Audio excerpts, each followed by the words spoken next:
Clasificación B, bajo supervisión de un adulto.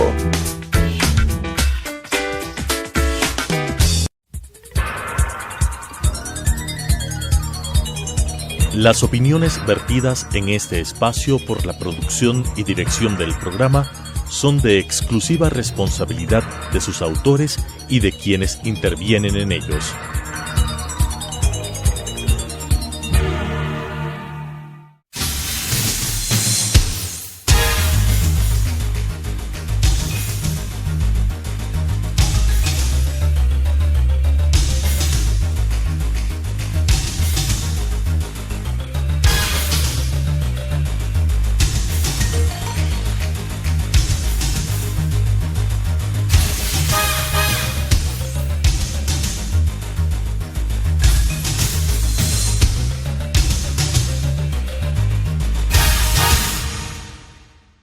Buenas noches, amigos, amigas. Este es Debate Jurídico, un programa del Colegio de Abogados de Pichincha. De hecho, es nuestro primer programa, a través del cual queremos fomentar la discusión jurídica y elevar el nivel de debate. Es por esto que semana a semana tendremos como invitados a dos juristas para tratar un punto específico de derecho. El día de hoy tenemos el honor de contar con dos abogadas, dos juristas, dos catedráticas universitarias, la doctora María Paula Romo, quien es abogada por la Universidad de San Francisco, tiene un máster en Gobernanza y Política Pública por la misma universidad y es decana de la Facultad de Derecho de la Universidad Internacional del Ecuador. Y por otro lado, María Dolores Miño, quien además de ser parte del directorio del Colegio de Abogados de Pichincha, es catedrática de la Universidad de las Américas, también abogada por la Universidad de San Francisco y con un máster en Política Internacional por la American University. Para nosotros realmente es un honor contar con juristas de este nivel e iniciar este ciclo de debate, este ciclo de programas con dos juristas, con dos catedráticas, con dos abogadas que realmente han aportado y aportan día a día al derecho en el Ecuador. Bienvenidas. Muchas gracias, Ramiro. Buenas noches. Buenas noches. El día de hoy vamos a hablar sobre derecho a la comunicación y derecho a la información. Un poco para contextualizar. Empecemos contigo, María Paula. ¿Cómo ha variado el esquema jurídico con la emisión de la ley de comunicación? Sí, efectivamente es un tema al que hay que dedicarle debate en el país y que ya nos permite evaluar lo que ha sucedido después de algunos años de vigencia de la ley de comunicación. La ley en los próximos meses cumplirá 2 años a partir de su promulgación y ya tenemos algunos efectos. En este mismo intento de hacer una primera aproximación, yo me atrevería a decirte que tal vez el primer efecto es un efecto muy importante de autocensura en los medios, que hemos tenido varias sanciones, que la Superintendencia de Comunicación se ha convertido en un órgano regulador, es el brazo para la comunicación de este Estado policíaco, porque también está en un contexto más amplio de configuración de un tipo de Estado. Y creo que el primer efecto, más allá de sanciones que son ejemplificadoras, aleccionadoras, y que cada una de esas nos podría servir para analizarla, yo creo que el primer efecto, insisto, es un efecto de autocensura en los medios, de medios que están cada vez más dedicados, yo lo pongo como ejemplo más en broma que en serio, pero si es que lo vemos es así. Lo que tenemos es grandes páginas y muchas columnas del Mundial de la Fanesca, la guagua de pan más grande del mundo, el Mundial del Hornado, porque por supuesto el hacer reportajes de ese tipo es mucho menos delicado que el hacer periodismo de investigación, porque tienes unas amenazas inmensas. Creo que también en esta mirada general hay que decir que el periodismo de investigación y una buena parte de la opinión se ha trasladado a las redes, que también el otro efecto, el efecto no buscado, el efecto secundario de la ley de comunicación, que no regula la información a través del Internet, lo que ha permitido es un gran desarrollo de proyectos de investigación y de opinión a través de plataformas de Internet, y que creo que ese es un poco el panorama general, que habría que mirar las dos cosas. Por un lado, autocensura y restricción en los medios tradicionales con unos efectos específicos, y por otro lado, un desarrollo muy importante de opinión y de investigación en los medios digitales. Creo que ese es un vistazo general a los primeros efectos de la ley. Muchas gracias.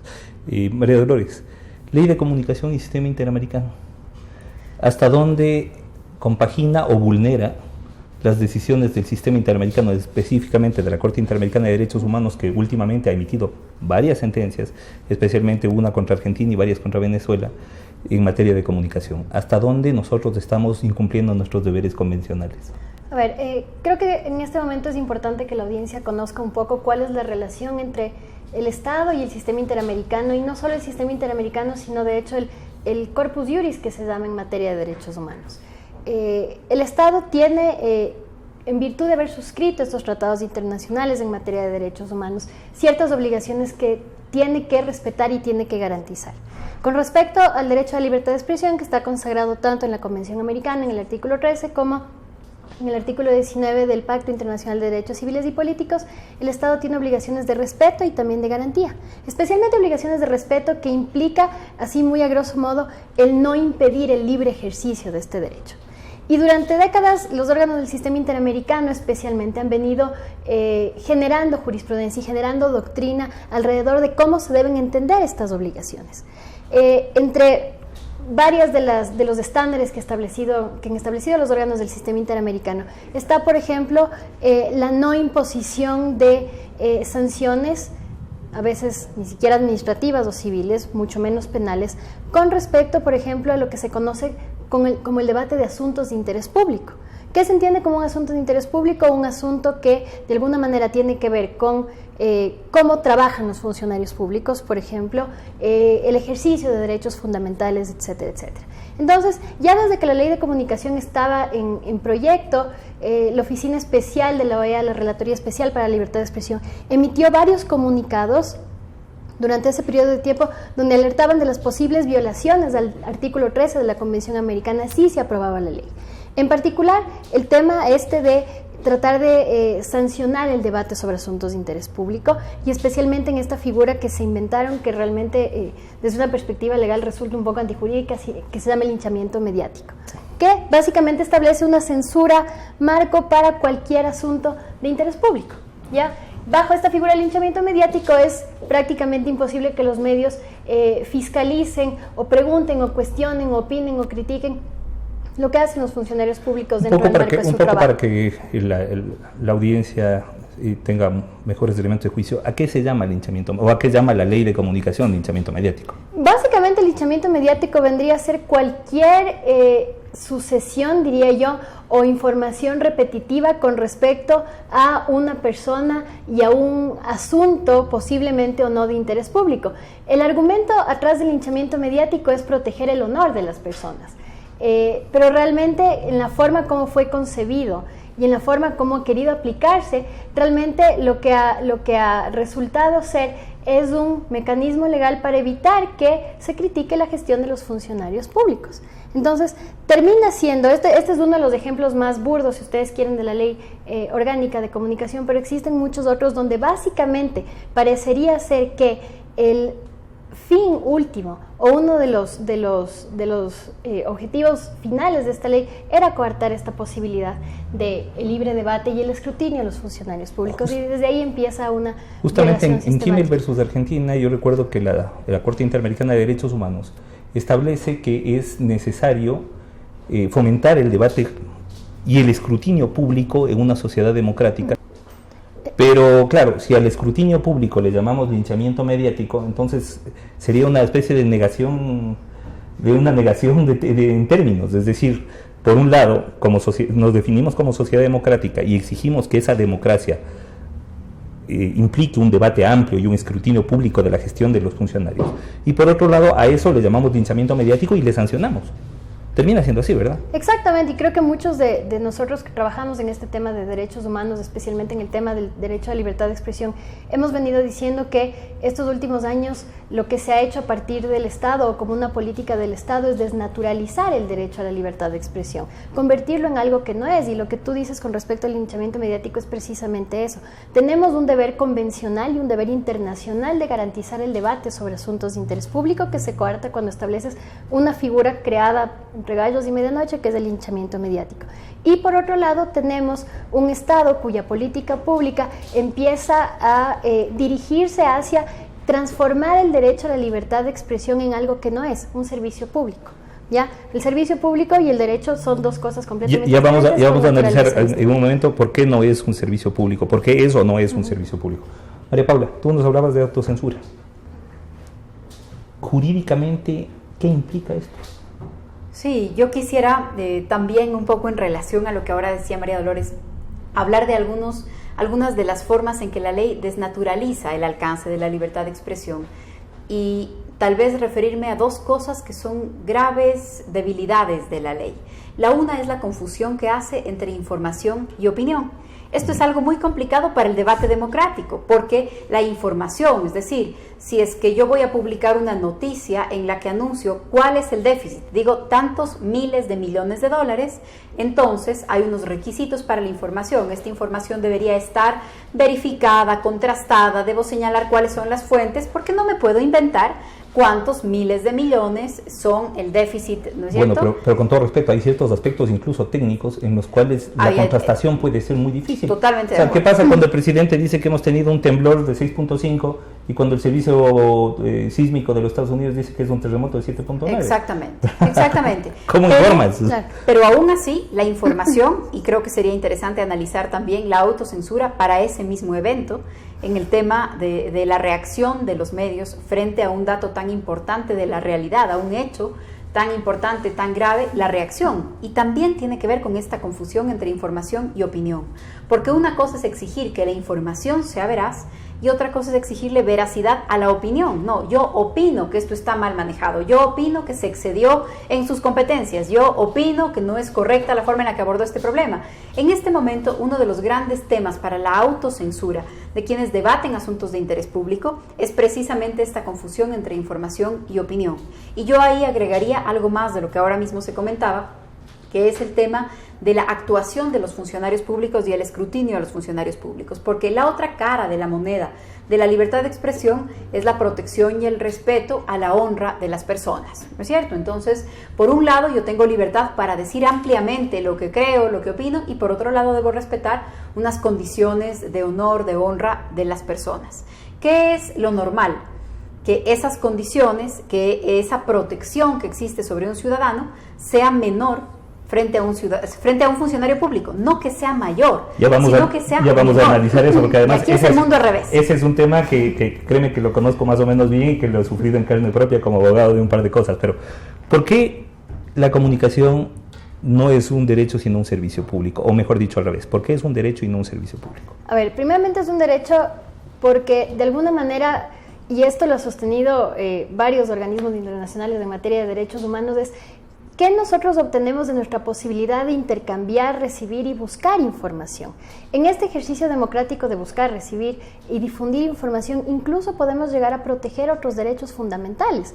Pensemos, por ejemplo, en los casos donde hay graves violaciones de derechos humanos que se cometen de alguna manera por instituciones públicas, no me refiero al caso de Ecuador, pero sí en otros países, donde el trabajo de la prensa, el trabajo de incluso las ONGs que difunden información, es fundamental para esclarecer y traer verdad a este tipo de situaciones. Entonces, la libertad de expresión no solo actúa como un derecho autónomo, como un derecho en sí mismo, sino también como un mecanismo de ejercicio de otros derechos. Cuando es un derecho, ¿qué quiere decir? Que yo, como individuo, decido de alguna manera cuándo y cómo ejercerlo. Y los tratados internacionales en materia de derechos humanos y las decisiones jurisprudenciales de la Corte han sido muy enfáticos en indicar que no solo se protege lo que yo digo o el mensaje que yo quiero decir, sino también los medios o los canales que yo utilizo para hacerlo. Si quiero hacerlo a través de la televisión, también lo puedo hacer a través del arte, puedo utilizar la plataforma de internet, etcétera, etcétera. Se protege tanto el discurso como el medio, porque de alguna manera es un mecanismo no solo para proteger otros derechos, sino también como garantía para la existencia misma de un Estado democrático donde se supone que por su misma naturaleza tiene que haber pluralidad de ideas. ¿Por qué no puede ser un servicio público? El servicio público tiene una naturaleza distinta. El servicio público de alguna manera se emplea como un mecanismo del Estado para cumplir con sus políticas, si es que ustedes quieren, y de alguna manera se limita en cuanto a las necesidades del Estado. Pensemos si es que, por ejemplo, yo siempre pongo este ejemplo, si es que hubiera, por ejemplo, una sequía y las represas hidroeléctricas no tuvieran suficiente agua.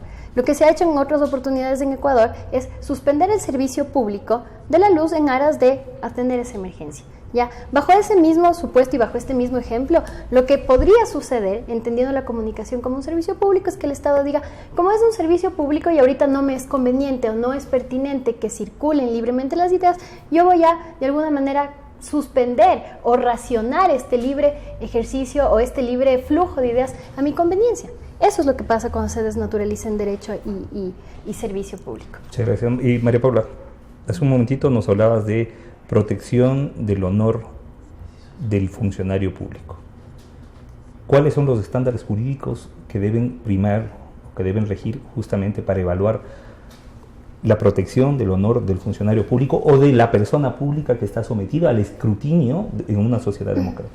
Sí, efectivamente, la jurisprudencia en estos casos, lo que nos dice la jurisprudencia interamericana, lo que nos dice la jurisprudencia de Corte Europea, lo que dicen sentencias muy conocidas en otras cortes de justicia, en otras cortes constitucionales, es precisamente que el funcionario público está más expuesto, que el funcionario público está expuesto en mayor grado al escrutinio público y a la discusión de sus propias decisiones y a la discusión sobre cosas que tal vez son irrelevantes cuando se trata de un ciudadano común o cosas que están protegidas cuando se trata de un ciudadano común. Ejemplo, el estado de salud de una persona. El estado de salud de una persona es parte de sus derechos personalísimos. Yo no puedo revelar su estado de salud, no me pueden pedir en mi trabajo que yo revele mi estado de salud, no puedo hacerlo parte de la decisión para despedir a alguien, es decir, eso hace parte de lo que se debe conservar en secreto. Ahora, si el estado de salud que se discute es el estado de salud del candidato a la presidencia de la República de un país en donde no hay vicepresidente, estoy hablando del caso venezolano, por ejemplo, que es una constitución en donde no se elige vicepresidente, sino el presidente nombrado escoge a su potencial sucesor, entonces el debate sobre su estado de salud se convierte en un asunto de interés público. El debate sobre sus propiedades. Yo, como funcionaria pública, debería estar dispuesta a que me pregunten, perdone señora, ¿de dónde se compró usted la casa? Porque si yo comparo, claro, si yo comparo lo que cuesta la casa con el salario que usted ha recibido durante los últimos 9 años, que además tiene una exclusividad, tiene dedicación exclusiva, no puede trabajar en nada más que en esto. Entonces, decir, se supone que usted todo lo que ha recibido ha sido su sueldo, que es de tanto. Exactamente. Entonces, y no cuadran los numeritos. Tenemos que explicar, no puedo decir es mi vida privada, no voy a explicar para qué me preguntan sobre mi casa. Y en este momento estamos precisamente en lo contrario. Parecería que la idea es esta idea de la majestad del poder, que es lo más antidemocrático que pueda haber, porque bueno, lo más medieval que puede haber, ¿no? Exacto, no hay majestad. A la de esa majestad. Exacto, exactamente. Entonces esta idea de como yo soy el presidente, como yo soy el asambleísta, como yo soy el alcalde, como yo soy el prefecto, a mí usted no me puede cuestionar nada. ¿Qué se ha creído? Es al revés. Yo trabajo para todos ustedes, así que les rindo cuentas a todos ustedes. Y esta flexibilidad que hay para tomarle cuentas, para el escrutinio del funcionario público, es todavía más grande en época de campaña. En época de campaña yo debo tener una mayor protección, yo otro candidato, yo periodista, yo ciudadano, debo tener todavía mayor flexibilidad para averiguarle de dónde saca sus recursos. Esto, precisamente lo que se ha hecho es al revés. Tiene más protección la honra del asambleísta porque es asambleísta, tiene más protección la honra del presidente porque es el presidente, y en época de campaña no me regresen a ver porque soy intocable. Aquí tenemos además, sentencias que dicen eso. Bueno, tenemos sentencias de Corte Nacional en donde se ratifica otras sentencias inferiores en las que se ha calculado el honor del presidente en base del presupuesto general del Estado. Es que ya eso es para los abogados. Claro, imagínense, yo me ponía a pensar, ¿qué dirá Joseph Blatter? Porque la FIFA maneja un presupuesto como 4 o 5 veces mayor, entonces yo, la verdad, me siento ofendido que Blatter tenga un honor más valioso que el del presidente de mi país. Seguramente va a venir a demandar aquí porque le iría súper bien con todo lo que le han dicho a la FIFA. Por supuesto. Pero ¿qué dirá una ama de casa o un ciudadano desempleado que como no administra ningún presupuesto, entonces no hay cómo repararle? Entonces, claro, porque con ese argumento el desempleado no tiene honor. Exactamente. ¿Verdad? O mejor dicho, su honor no tiene una valoración relevante, ni mucho menos. Así es terrible, pero la Corte Nacional de Justicia ha hecho sentencias que dicen eso, y bueno, uno puede seguir incorporando elementos. Caso del Universo, caso Gran Hermano. Es el caso del Universo, pero que además tiene un elemento adicional. Fue la primera sentencia que resolvió la nueva Corte Nacional de Justicia una vez instalada. Creo que hay una serie de símbolos, no solamente bautizo a sangre y fuego. Fue la primera sentencia que dictó en un tiempo récord. Creo que hay una serie de elementos también que nos muestran pues lo que los abogados tendremos que seguir discutiendo, que tiene relación con la legislación, con la forma de aplicarla, con los operadores de justicia que la aplican y con las vinculaciones políticas y la independencia, sin las que no importa lo que diga la ley, si no se puede actuar con independencia, si no se puede actuar con relativas certezas en el derecho, entonces, como dijo el informe de Pázara sobre la justicia en el Ecuador, se ha llegado a poner en duda la vigencia del Estado de Derecho por esas cosas. A Luis lo vamos a tener como invitado de aquí en unos 2 o 3 programas a través de medios digitales, justamente para hablar un poco sobre el tema de independencia judicial, que tiene mucho que ver con el tema de ley de comunicación, porque yo creo que gran parte del miedo que se ha generado en los medios radica sobre todo en no ver a los jueces como un garante de derechos, sino como un legitimador de sus sanciones. Así es. ¿Cuáles son los mecanismos de protección entonces que nos quedarían para el derecho a la honra de los funcionarios públicos? Si a un funcionario público le dicen ladrón, o le dicen, vea, usted adquirió su casa en $2.800 cuando cuesta como $1 millón y a través de una empresa panameña que usted además no ha declarado, ¿cuáles serían los medios entonces a los cuales podría acudir el funcionario público al que pasa eso? Porque tiene honra, está claro, y debe haber mecanismos jurídicos de protección. ¿Cuáles serían los legítimos? Primeramente, el estándar cuando se trata de alguna manera reparar o proteger el derecho a la honra es que siempre sea por la vía menos lesiva posible. ¿Qué quiere decir esto? Que interponer de primera mano una acción penal, por ejemplo, es absolutamente desproporcional y excesivo. Bueno, y eso está proscrito además por la Corte Eso está Interamericana. proscrito por la Corte Interamericana, pero ya hemos discutido que aquí la experiencia en Ecuador ha sido exactamente al revés. Absolutamente contraria, ¿no es cierto? De todos modos, y esta es mi opinión personal, yo creo que el funcionario público, a diferencia del ciudadano común, cuenta con medios no judiciales, si ustedes quieren, para hacer valer su versión. Si es que yo efectivamente no tengo la casa valorada en lo que me dicen que es, o no incurrí en el acto de corrupción del cual este medio me está acusando, yo dispongo como funcionario público de todo un aparataje estatal de comunicación donde yo puedo claramente dar mi versión, esto que se llama el derecho a réplica, ya que es un derecho fundamental también, y sentar las cosas claras, ¿no es cierto? Esto es especialmente cierto, creo yo, en este momento y con este gobierno, que tiene, me parece que es 45% de los medios de comunicación a su disposición. Entonces, no hay manera... Bueno, y además, de los que no tiene a su disposición, seguro ninguno le va a negar el espacio para poder hacer la réplica. Porque no pueden hacerlo, de hecho, porque no pueden hacerlo. Entonces, existen primeramente mecanismos no judiciales de posible tutela de esos derechos presuntamente afectados. Lo segundo, y esto es una opinión personal mía, el tema de que el funcionario público, cuando asume ese cargo, se somete por voluntad propia a este mayor escrutinio público. Bueno, y eso también lo dice la Corte Interamericana. Eso en Crimen versus Argentina, justamente dice que el momento de aceptar un cargo, también está aceptando el escrutinio público que ese cargo implica, que el ejercicio de ese cargo implica. Eso es gajes de un debate dentro de un debate en una sociedad democrática. Exactamente. Y el estándar de Kimmel es interesante porque establece de alguna manera la protección al derecho de libertad de expresión cuando se habla de un asunto de claro interés público.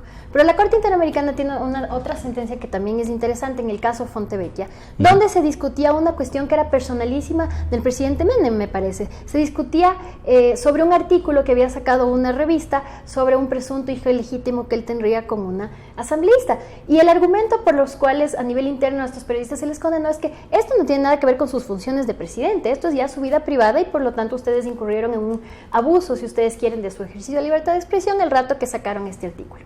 Y la Corte Interamericana lo que dice es no, incluso esas cuestiones que parecen personales, por tratarse de un funcionario público, tienen que ser sometidas a un especial escrutinio público. Entonces, realmente el estándar de protección creo que es altísimo y en muy pocas ocasiones creo yo que debería haber una intervención judicial, especialmente tomando en cuenta que existen mucho menos lesivos y mucho menos invasivos. Y en materia penal de ninguna manera. De ninguna manera. O sea, nos estamos ahí comiendo no solamente el derecho a la comunicación y la información, sino todo carácter residual de mínima intervención del sistema penal. Exacto. Bueno, les agradezco muchísimo, realmente ha sido un honor tener a 2 juristas, 2 abogadas, 2 catedráticas, que con mucha información y mucha inteligencia han hecho un análisis sobre el estado actual. La verdad, quedamos debiendo mucho a la audiencia porque podríamos hablar de esto muchísimo más y más todavía teniendo a 2 personas que hacen un análisis tan estupendo como el que han hecho ustedes 2, a quienes agradezco muchísimo y de verdad que ha sido un honor iniciar este ciclo de programas con ustedes. Muchas gracias, hasta la próxima semana. Muchas gracias.